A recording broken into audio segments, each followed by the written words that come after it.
Hello everyone, Tyler King here with a new episode of NuReview. I want to just do a quick little video today talking about Record Store Day 2021. I've seen a few other videos of people talking about what they are or are not excited about this year, and it seems like no one else really is excited for the same things that I'm excited about, so hopefully watching this video, you might get excited about some of the things that I mentioned because I can guarantee I've watched 2 or 3 videos of people talking about what they're wanting to pick up, and no one has mentioned almost any of these. So hopefully you can share in the excitement with me. Now, I am going to be reading the list off of my phone right there, so if I'm not looking directly into the camera, that's why. Now, when I did initially look at the list of releases, like most people I've seen, I was not initially very excited about it. Nothing really jumped out to me until I went back and I looked at it again. So, this is what stuck out to me the second time, and I'm going to separate this into the first drop, which is June 12th, and the second drop, which is July 17th. So for the drop in June 12th, what I'm looking forward to this year, first is the Jenny Beth BBC Session. Now, Jenny Beth is the singer of a post-punk band called Savages, who are just absolutely phenomenal. One of the best shows I've ever been to in my entire life. And this is going to be a session of hers where she played 2 David Bowie songs from his final album, Black Star. So I am very much looking forward to that. I'm a very big David Bowie fan. I'm a big Savages fan. This interconnection between the two, I hope, is something that will be worth hearing. I know that the session is already out to listen to, but I think I'm going to wait to listen to it until I get this record. Up next is John Carpenter's score for Village of the Damned. Well, John Carpenter and Dave Davies, to be exact. This is a release that was supposed to come out on Record Store Day last year, but was pulled for whatever reason. Even though I was able to see, some people were able to get copies from a French record store website. This is going to finally, hopefully, be the release of it. If you don't know already by looking at my channel, I'm a huge John Carpenter fan. This is a score of his that I think is overlooked a lot of the time, which can be said about most of his material, both in terms of film and music. Post They Live, honestly, but I've always enjoyed the score. I think that the March of the Children theme is one of his best pieces he's ever done, and I'm looking forward to adding to this one to my John Carpenter collection.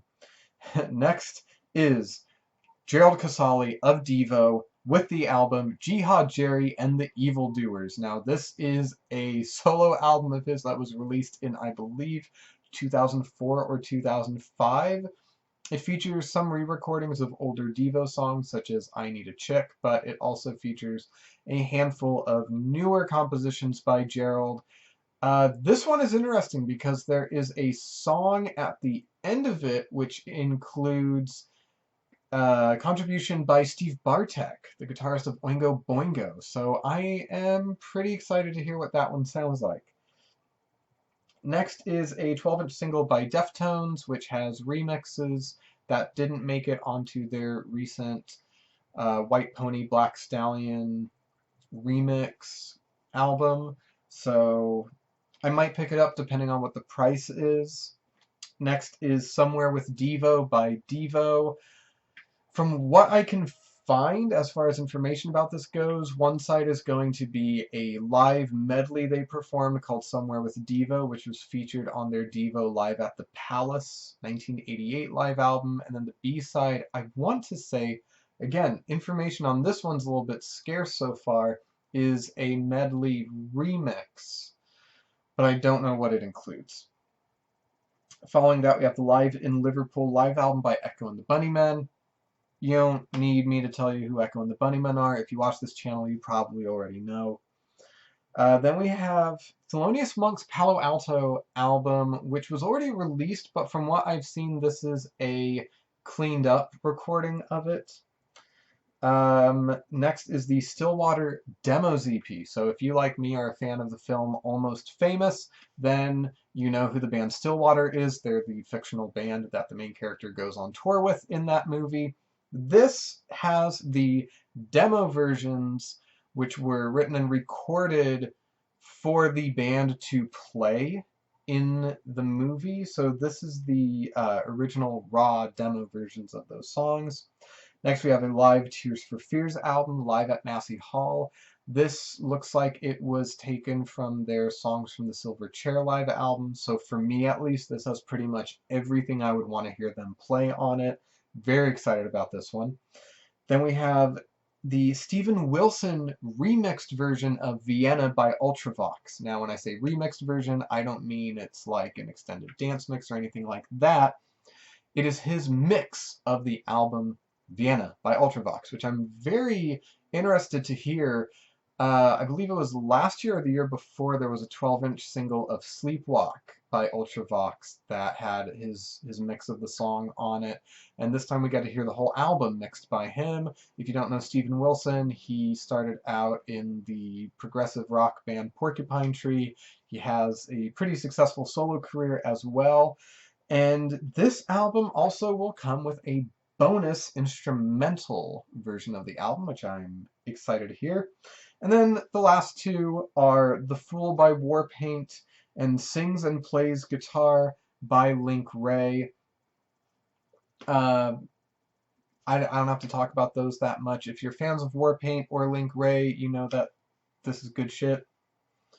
Following that, on July 17th, we have Champions by Miles Davis, which is outtakes from his Jack Johnson album that he recorded the soundtrack for.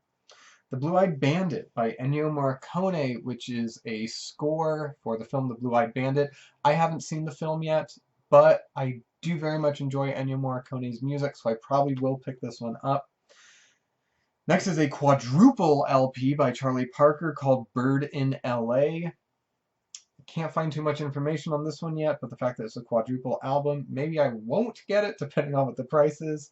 Then we have a Ramones live album, Triple J, which looks like it was recorded in 1980 in Australia. You can never go wrong with the Ramones. Then we have a repress of Set the Twilight Reeling by Lou Reed. Last year I picked up his Magic and Loss repressing, and I think that Lou Reed is a musician who tended to put out solid material throughout his career, so I'm very excited for that one. Next we have a 7-inch, I believe it's a 7-inch single by St. Vincent. It's her doing a cover of Piggy by Nine Inch Nails with Dave Grohl on one side, and then Sad But True by Metallica on the B side. I'm not too hot on the most recent St. Vincent material that's been coming out, but overall, I do enjoy her music, so I'm hoping that these two covers are going to be pretty good. Next, we have the BBC Sessions by Sisters of Mercy. I don't know why more people aren't excited about this. You get Sisters of Mercy live. You get early versions of some of the material that would show up on their first album. You get some covers, like their version of Dolly Parton's Jolene. I don't know why more people aren't excited about this, and I also don't get why more people aren't excited about the next one, which is the Singles Plus by Skeletal Family. Skeletal Family is, for me, one of my favorite post-punk bands from the 1980s. They're not as popular as, like The Cure, Bauhaus, or bands like that. They didn't record as much material, so I'm glad to see that this is a compilation of their output. And then lastly is the Life Aquatic by Steve Zissou score. I'm very excited for this. It's got the original score by Mark Mothersbaugh on it, as well as some David Bowie songs, some David Bowie covers by Sue George. You have some Devo on there as well. It is just one of my favorite collections of songs for a film. I tend to not like soundtracks very much. I tend to much prefer film scores. But looking at the track listing of this one, there's enough exclusive stuff on it where I can justify getting it. So those are my picks for what I'm most excited about for Record Store Day 2021. Let me know what you're excited about in the comments below. I would love to hear why you are or are not excited about certain things that I listed, and I would love to find out what you are hoping to get this year in June or July. So thank you very much for watching. I'm Tyler King with NuReview. Keep listening to great music, and I will see you next time.